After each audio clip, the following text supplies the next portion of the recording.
अस्सलाम वालेकुम, मेरा नाम है जहाज़ हाशमी और ये है Toyota HiAce GL 2023 model. HiAce का ये जैपनीज वर्जन है और पाकिस्तान में हाईएस को सब जाता है कि ये सिर्फ लोकल ही है, जो कि लोकल रूट्स पे चलती है और सवारियां उठाती है। लेकिन हाईएस में हर तरह की गाड़ी ऑफर होती है टोयोटा की तरफ से ही। इसी हाईएस के अंदर कंपनी एम्बुलेंस बना के भी देती है, वैरायटी कार्स बना के भी देती है जो कि सेलिब्रिटीज के पास होती हैं, और इसके अलावा इसी में ही रोड साइड मेंटेनेंस वाली गाड़ियां भी आती हैं, और इसके अलावा फिर इस तरह की गाड़ियां भी आती हैं जो कि प्रॉपर टूरर होती हैं।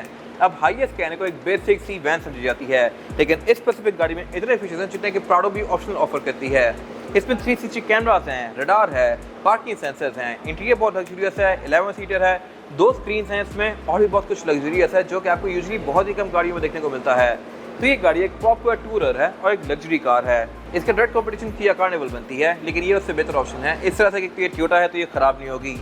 फिर ये गाड़ी टेस्टेड है, इस पर इतनी लोकल चलती हैं वर्ल्ड वाइड, तो इसके पार्ट्स भी आपको इजीली मिल जाएंगे। मेंटेनेंस का भी कोई इशू नहीं है, हर बंदा इसका काम कर लेता है। इंजन भी इसमें 2TR है प्राडो वाला, तो इसको हर बंदा जानता है इंजन के लिहाज से। बाकी इसके अलावा टोयोटा की सपोर्ट पूरी दुनिया में ही है, तो ये गाड़ी आपको कहीं भी तंग नहीं करेगी। बाकी फीचर्स वगैरह मैं कवर करूंगा आगे जाके। फिलहाल अगर बात की जाए सबसे इंपॉर्टेंट चीज़ की, तो इसकी डिमांड है 1,22,00,000 रुपए। ये 23 मॉडल है, 25 इंपोर्ट है, GL है और साइकिल मोटर स्पोर्ट के पास अवेलेबल है। अगर आपने इसके बारे में कोई इन्फॉर्मेशन लेनी है तो आप दिए गए नंबर पर कॉल कर सकते हैं, या फिर आप साइकिल मोटर स्पोर्ट को विजिट कर सकते हैं, जो कि रावलपिंडी में DH के गिरबन के ऑपोजिट लोकेटेड है। हमारी एक और ब्रांच भी है रावलपिंडी में मरी रोड पे। खैर, overall it's a great Hiace and today I am going to review it.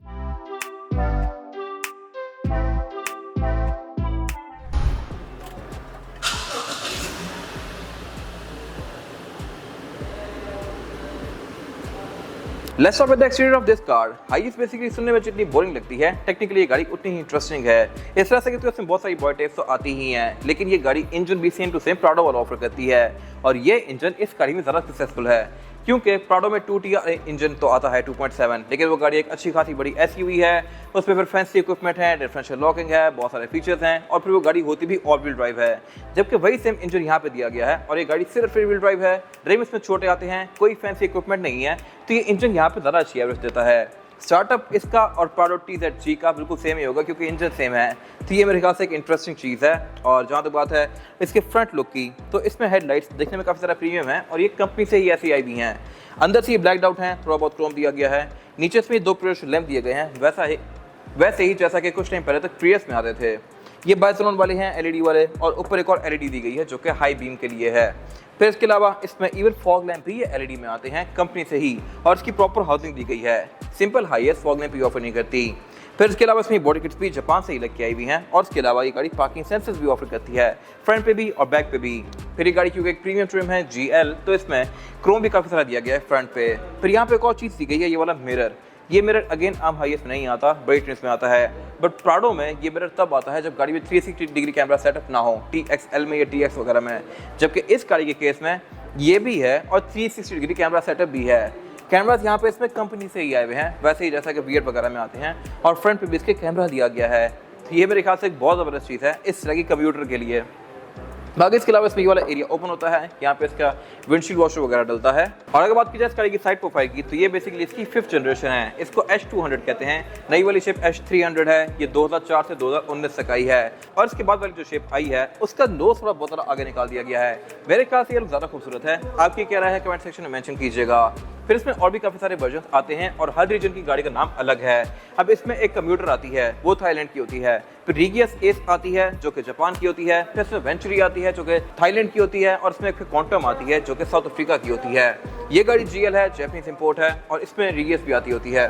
बाकी इसके अलावा इस गाड़ी की साइड मिरर रिट्रैक्टेबल भी हैं, ये अगेन मेरे खास से एक अच्छी चीज़ है, और इस पर यहाँ पे सारा क्रोम दिया गया है जो कि इसकी लुक्स को बेहतर बना रहा है।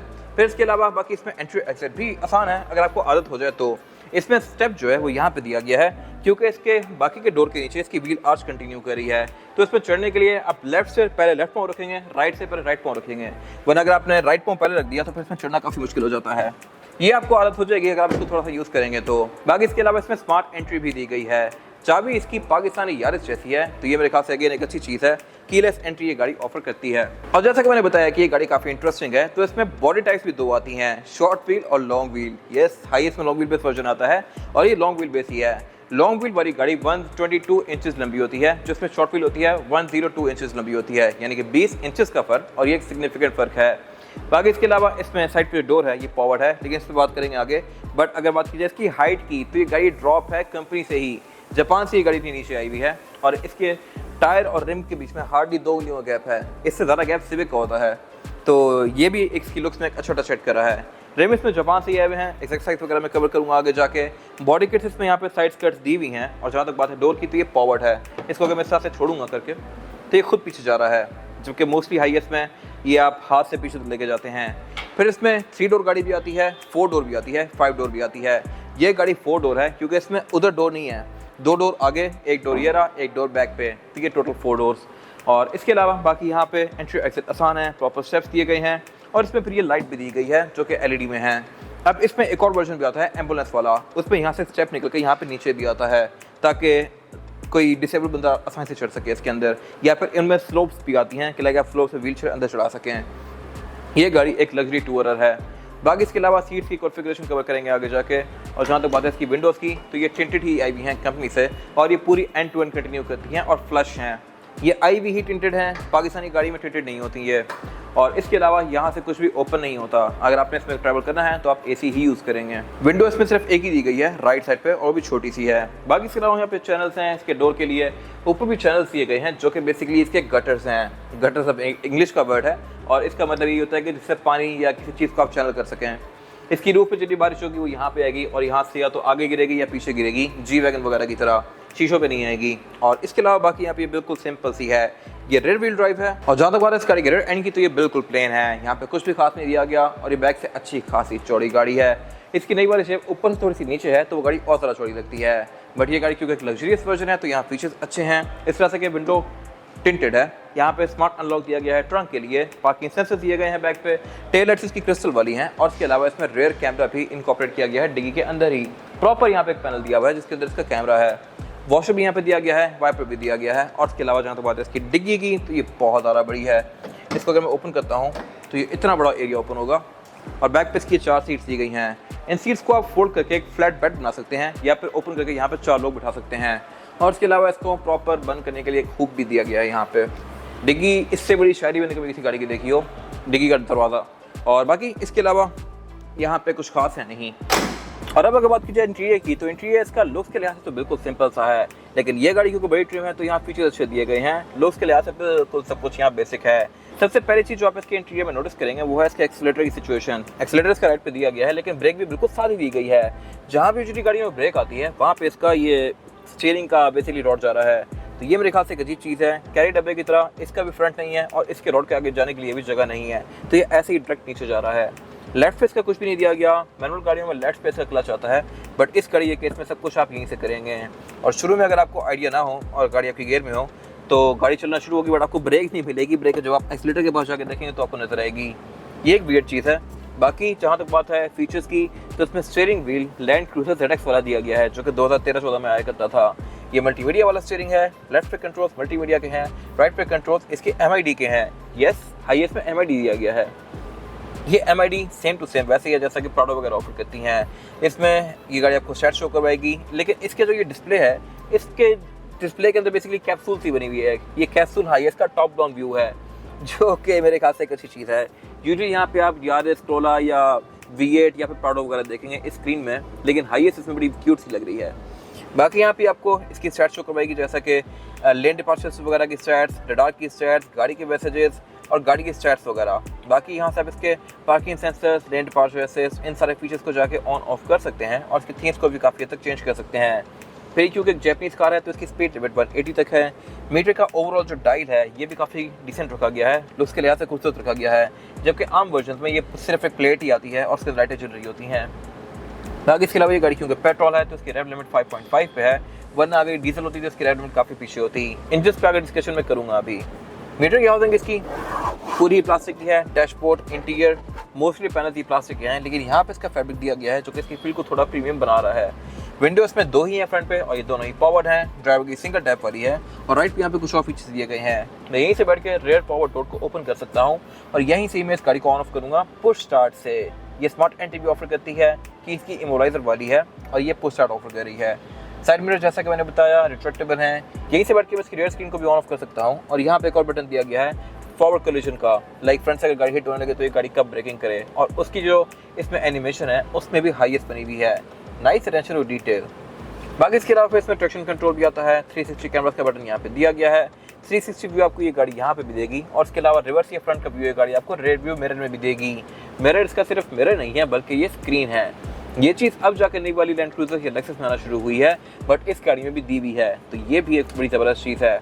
ये बैक पे इतनी लंबी है और इसमें इतनी सीट्स आती हैं कि आप इसमें यूँ मुड़ के पीछे नहीं दे सकते, तो ये बेसिकली काइंड ऑफ इसमें यूजलेस ही है, लेकिन इस स्क्रीन के बाद इसका यूज़ काफ़ी बढ़ गया है।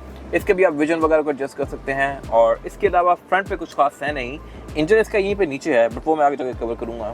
और जहाँ तक बात है इसमें बैक पे सीटिंग की, तो यहाँ पे सीट्स आप अपनी मर्जी से बना सकते हैं, अपने मर्जी का कॉन्फ़िगरेशन बना सकते हैं। यहाँ पे बेशक आप पूरा खुला रखें, जितनी मर्जी सीट्स लगाएं। अभी इसमें 11 सीट्स हैं, लेकिन आप इनको एक्सटेंड भी कर सकते हैं, कम भी कर सकते हैं। अगर आप कम करना चाहें तो यहाँ पे प्रॉपर आप वॉकवे बना सकते हैं। ये फट्टे इसमें खुद लगाए हुए हैं वेलक्रो से, तो ये रिमूव करके आप बैक पे चलने का पूरा वॉकवे बना सकते हैं, या फिर इनको यहाँ पे लगा के यहाँ पे लोग बिठा सकते हैं। फिलहाल ये तो एक बेड बना हुआ है, मतलब अगर जो पीछे लोग बैठेंगे वो यहाँ पर टांगे एक्सटेंड करके आराम से सुकून से बैठ सकते हैं। ये सीट्स इसमें लगी भी आती हैं, इनके साथ ये आर्मरेस्ट भी दिए गए हैं प्रॉपर, यहाँ पे आप जो मर्जी बनाएं। बाकी इसके अलावा इसमें एम्बुलेंस भी कंपनी से ही आती है, और फीचर्स यहाँ भी डिसेंट दिए गए हैं। रेयर पैसेंजर्स के लिए क्लाइमेट कंट्रोल की प्रॉपर जोन्स दी गई हैं, एयर वेंट दिए हुए हैं, और इसके अलावा इस गाड़ी में रेयर पैसेंजर्स के लिए पायनियर की कैरोसेरिया की अलग से स्क्रीन भी लगी हुई है, जो कि फीचर्स के लिहाज से भी डिसेंट है, और इसको आप फोल्ड अनफोल्ड कर सकते हैं 2013-14 वाली की ZX की तरह। बाकी इसके अलावा प्रॉपर यहाँ पे नेट्स दिए गए हैं रेयर पैसेंजर्स के लिए, कप होल्डर्स दिए गए हैं, ग्रैब हैंडल्स दिए गए हैं, विंडो भी वहाँ वाली ओपन होती है, लेकिन बाकी सारी विंडोज फिक्स्ड हैं। इसके अलावा फीचर्स यहाँ पे खास नहीं दिए गए, लेकिन इसका मेन पर्पस है कैपेसिटी, वो इसमें अच्छी खासी है। और इसके बारे में एक बेस्ट चीज़ ये है कि जिस तरह किया कार्निवल वगैरह हो गई, उनमें नंबर ऑफ सीट्स फिक्स ही हैं, उसमें 11 लोग बैठते हैं, 11 से ज़्यादा नहीं हो सकते। इसमें आप बेशक सीटिंग कैपेसिटी को ज़्यादा करके 20 लोग फिक्स करने हो जाएंगे। बाकी इसके अलावा ये फिर क्योंकि टोयोटा है तो ये बहुत ज़्यादा रगेड है, प्रॉपर ऑफ रोडर है, फ्यूल एफिशिएंसी भी इसकी ठीक है, काम भी इसका कहीं से भी हो जाएगा। इसको आप गिलगित ले जाएं, मानसरा ले जाएं, कहीं भी ले जाएं, इसका काम इजीली हो जाएगा। बाकी इसके अलावा सीट्स इसमें है असल में फैब्रिक की, लेदर इसमें ये बाद में किया हुआ है। और इसके अलावा इसमें रूफ में भी ये एयरवेंट्स दिए गए हैं, और ये एयरवेंट्स बेसिकली सिर्फ ऐसे ही नहीं है कि ज़रा सी हवा थ्रो करते हो, प्रॉपर फंक्शनल है। इनसे भी आपको उतनी हवा आती है जितनी फ्रंट से आती है, और AC भी हाईएस्ट का सही चिल होता है। बाकी इसमें ये फिर एयरवेंट्स बैक तक एक्सटेंड करते हैं, 3 यहाँ पे दिए हुए हैं, 3 यहाँ पे दिए हुए हैं, 3 आगे दिए हुए हैं, और फिर 4 आगे भी दिए हुए हैं, तो AC के लिहाज से भी ये गाड़ी से यकपक हो जाती है। और इसके अलावा यहाँ कुछ खास है नहीं। और अब अगर बात कीजिए इस गाड़ी के इंजन की, तो इंजन से बहुत सारे ऑफर होते हैं, पेट्रोल भी और डीजल भी। ये गाड़ी पेट्रोल है क्योंकि ये गाड़ी एक लग्जरी कार है। मोस्टली गाड़ियाँ जो कमर्शियल होती हैं वो डीजल होती हैं, क्योंकि डीजल की पावर भी ज़्यादा होती है और वो गाड़ी इकोनॉमिकल भी ज़्यादा होती है। ये गाड़ी थोड़ी लग्जरियस है और इकॉनमी कम देती है। ये तकरीबन 6-7 तक की एवरेज देगी, जो कि ठीक है इस बड़ी साइज के लिहाज से। और इस पर इंजन 2TRFE है, जो कि प्राडो में आता है, 2700 सीसी पेट्रोल 4 सिलेंडर। ये इंजन यहाँ पे नीचे दिया गया है, तभी इसका ये वाला एरिया काफ़ी ज़्यादा रेस्ड है, और यहाँ पे पार्टीशन भी दी गई है, वरना आप यहाँ से बैक पे भी जा सकते थे। तो ये एरिया सेपरेट है, और यहीं पे नीचे इंजन आता है। इंजन को एक्सेस करने के लिए आप इन मैट्स को उठाएंगे और नीचे दिए गए लॉक्स को खोल के आप इंजन एक्सेस कर सकते हैं। ये एरिया इसका अच्छा खासा गर्म हुआ होता है जब ये गाड़ी ऑन हो, ऑब्वियसली, क्योंकि यहाँ पे नीचे इसका इंजन दिया हुआ है। अभी भी ये एरिया काफ़ी गर्म है, लेकिन इंजन नीचे होने की वजह से इसमें इंजन की नॉइस काफ़ी कम आती है। प्राडो के इंजन की साउंड को कैबिन में थोड़ी ज़्यादा फील होती है, इसकी कंपैरेटिवली मेरे ख्याल से कम है, हालांकि इंजन यहाँ पे नीचे है। बाकी इसके अलावा अगर बात कीजिए इंजन के परफॉर्मेंस फिगर्स की, तो ये गाड़ी 163 हॉर्स पावर प्रोड्यूस करती है, जो कि सफिशिएंट बॉडी साइज के लिहाज से ये सारी पावर रेवल्स पे जाती है। और इसके अलावा अगेन मेंटेनेंस के लिहाज से इसका बिल्कुल भी कोई इशू नहीं है। ये था उसका रिव्यू। अगर आपको ये रिव्यू पसंद आया है तो इसको लाइक कीजिए, मेरे चैनल को सब्सक्राइब कीजिए, और अगर आपके पास इस गाड़ी से रिलेटेड कोई भी राय है तो उसको कमेंट सेक्शन में शेयर जरूर कीजिएगा, ताकि वो लोग जो ये गाड़ी लेने वाले हैं वो आपकी राय से फ़ायदा उठा सकें। अपना ख्याल रखिएगा। Thank you.